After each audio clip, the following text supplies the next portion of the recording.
On y va mon coco? Attends pas. La manœuvre est délicate. Services vétérinaires et associations de protection animale évacuent un par un une dizaine de cochons, des bêtes visiblement maltraitées. Ils ont été nourris avec des cadavres toute leur vie. Ils sont recouverts de déjections, ils patouchent dans leur urine et dans leurs déjections, dans du jus de cadavre. Voilà. Donc ils sont pas en très bon état. À l'intérieur de la porcherie, en effet, les conditions d'élevage interpellent. Ils se servaient des cadavres d'animaux pour la nourriture.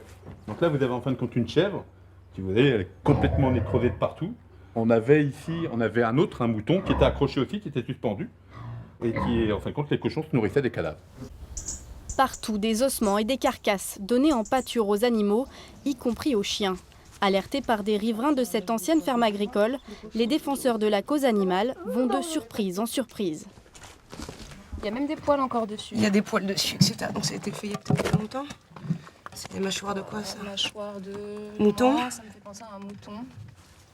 Le propriétaire des lieux, un éleveur retraité aux revenus modestes, hébergeait ici une cinquantaine de bêtes, probablement pour sa consommation personnelle ou dans le but de les troquer. Il y a plusieurs délits qui ont été constatés, ainsi qu'un grand nombre de contraventions. Donc cette personne est passible de peine correctionnelle. Donc c'est la procédure qui sera transmise au parquet et qui suivra son cours. Effectivement, il est passible y compris de peine d'emprisonnement.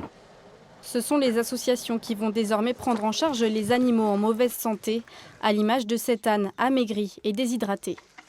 Il va avoir besoin d'attention, il va avoir besoin de voir un vétérinaire, il va avoir besoin d'être nourri convenablement avec une nourriture adaptée et surtout d'avoir de l'eau à disposition, quoi. C'est le minimum, quoi.